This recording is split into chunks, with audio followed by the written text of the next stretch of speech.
Welcome Top News Today.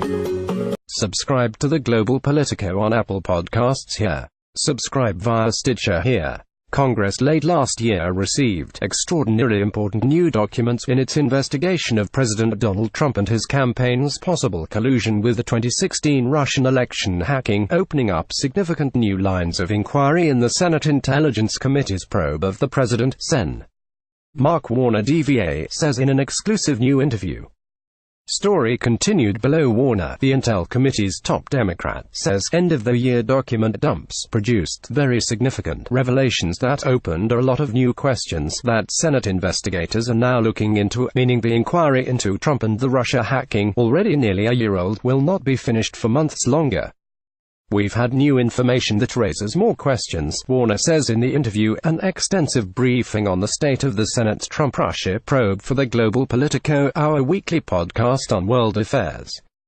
Warner also warns about a coordinated attack by the president and Trump zealots in the House of Representatives to undermine the legitimacy of the investigations against him. An effort, Warner says, includes the president's threats to fire special counsel Robert Mueller and other officials, as well as a secret Republican memo alleging shocking FBI surveillance abuse against Trump that Rep. Devin Nunes-Arcaliffe is now threatening to release. Warner calls out Nunes, the chairman of the House Intelligence Committee, in arguably more explicit terms than any Democrat has yet, saying he has read the underlying classified material used in the memo and that Nunes misrepresented it as part of a McCarthyite secret Star Chamber effort to discredit the FBI probe of the president. We're seeing this coordinated effort to try to impede the investigation, Warner says. The Nunes memo, which is apparently drawn from information contained in the same late 2017 document dumps that has caused the Senate panel to expand its inquiry, is based on fabrications and connecting dots that don't connect. Warner asserts. My interview with Warner and his revelation of the Senate panel's expanded investigation into Trump came a few hours before the New York Times reported that the president had threatened to fire Mueller last summer, leading to days of headlines over whether Congress should step in to legislatively block Trump from being able to oust the special counsel investigating him. Warner and other Democrats, joined by a few Republicans, have been urging such a step for months. Although GOP congressional leaders are unlikely to permit a vote, many senators in both parties have signaled to Trump in recent days that a move against Mueller would amount to an explosive escalation. Firing Mueller would be the end of his presidency. Sen. Lindsey Graham, the South Carolina Republican who has been an on-again, off-again ally of Trump's, said Sunday on ABC's This Week, beyond the understandable focus on Mueller's job security, both disclosures struck me as getting at a perilous truth for the Trump White House 1 year into his presidency. Not only is the Russia investigation not going away, but questions associated with it are multiplying. Whether it's the new evidence, Warner says his committee must now investigate, the revelation that the special counsel himself is on the long list of those, like fired FBI Director James Comey and the current Deputy FBI Director and Deputy Attorney General, that Trump has made very clear he wants out.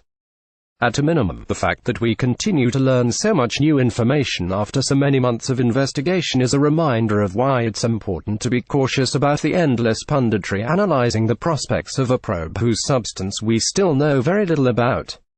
For now at least, questions like the ones endlessly debated on cable TV, will Trump be impeached if the House is retaken by Democrats in November?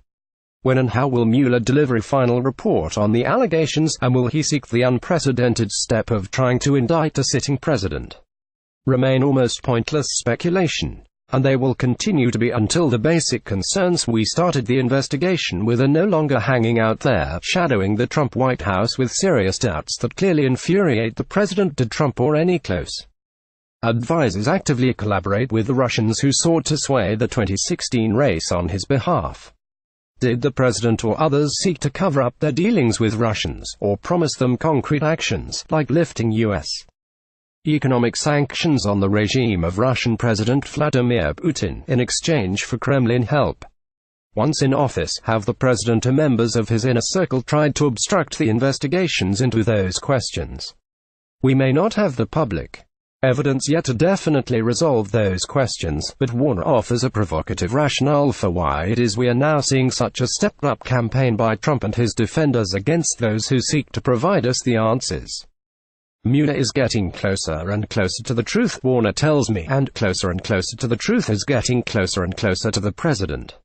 The Senate Intelligence Committee that Warner leads along with Republican Chairman Richard Burr of North Carolina has remained a relative outpost of bipartisanship amid the escalating partisan catcalls over Russia, and throughout our nearly hour-long conversation about the investigation, I found Warner a successful tech entrepreneur before he became a politician, careful to say what he and the committee know and don't know about the explosive Trump-Russia allegations. On the revelations contained in the latest document dumps, for example, Warner says the panel still cannot attest to their veracity or truthfulness, and is now trying to either corroborate or not by calling up to a dozen new witnesses. He also says that the allegations contained in the dossier compiled by former British spy Christopher Steele and made public last year remain neither proven nor, conversely, disproven, despite the extensive investigations.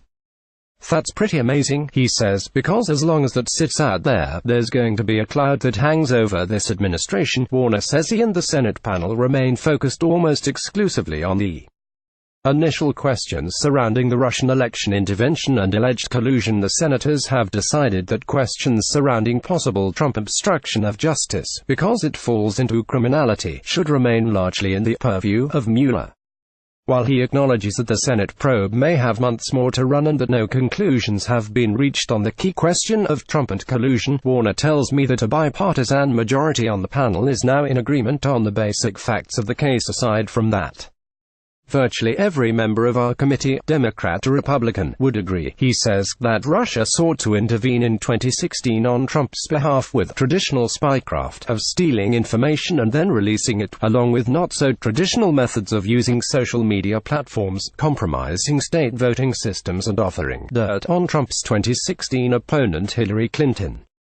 Senator Burr and my Republican colleagues, they've looked at the same facts I've looked at, and we may have areas where we disagree on conclusions, but we don't disagree on facts, Warner says. Still, a noteworthy conclusion given that President Trump himself has continued to cast doubt on the intelligence community's conclusion that the Russians did in fact seek to influence the presidential race to Trump's benefit. Still, the spiraling investigation by the senators as well as Mueller suggests there is much we still don't know about a case that already has, as the Watergate author Elizabeth Drew put it in an interview for the Global Politico last spring, more characters than a Russian novel. In our conversation, Warner reels off a few of the characters whose actions he finds particularly significant, and about which he did not know when the probe started, including Trump lawyer Michael Cohen's efforts to build the Trump Hotel in Moscow, efforts that continued up to the campaign, the June 2016 Trump Tower meeting involving Trump's son-in-law, and campaign manager, and Russians claiming to have damaging information on Clinton, and the claim to an Australian diplomat by a former Trump campaign foreign policy advisor that he'd been offered information by the Russians. But mid-investigation, much confusion still abounds. Consider the case of that former foreign policy advisor. The little-known George Papadopoulos emerged as a surprise figure in the Mueller investigation late last year, when it was revealed he had decided to cooperate in the probe and plead guilty to a charge of lying to the FBI. The president's defenders have characterized him as little more than an obscure junior official, the coffee boy, as one Trump ally put it. But in an interview last week, Papadopoulos's fiancée spoke out for the first time and insisted that, far from being a coffee boy, he would emerge as a John Dean-like figure in the Trump case, offering damning revelations akin to those from the Nixon White House counsel that helped bring down the president. So which is it, I ask Warner, coffee boy or John Dean? I don't know any coffee boy in any campaign that I've been involved with, the senator quickly replies, that had direct communications with the absolute senior leadership with the campaign. Still, it will be months if not years before we know for sure what George Papadopoulos, or Donald Trump for that matter, knew and when he knew it. In the meantime, the spectacle on Capitol Hill is sure to continue. In the Senate, Warner and Burr are negotiating over which witnesses to call next, and Warner makes it very clear he does not believe the Senate panel can finish its work without public testimony from key players like Donald Trump Jr., Trump's son-in-law Jared Kushner, and lawyer Michael Cohen. Over on the House side, meanwhile, Republican leaders may allow a vote as soon as Monday on whether to publicly release the controversial Nunes memo, despite fervent objections from Trump's own Justice Department that doing so could harm national security. None of which has all that much to do with the basic jaw-dropping question that started the investigation off in the first place: just how and why Russia succeeded in intervening in an American presidential election on behalf of one of the candidates. With 2018 midterm elections set to begin little more than a month from now, Warner says that's still the big story, even if it's in danger of being lost in a drumbeat of partisan name-calling. If you add up all of the money Russia spent interfering in our election, if you add on what they spent in the French elections, where Facebook took down 50,000 sites that were connected to Russia because they'd seen the Russian intervention, if you add up what they spent on the Dutch elections, where the Dutch hand-counted all of the ballots because they were so afraid of Russian intervention, he tells me, you add all that up and you're still talking about less money than the cost of one new F-35 airplane. Russia, Warner says, is not the only U.S. adversary in the world that can figure out a smart investment in America when it sees one. Susan Glasser is POLITICO's chief international affairs columnist and host of its weekly podcast, The Global Politico. Subscribe to The Global Politico on Apple Podcasts here. Subscribe via Stitcher here.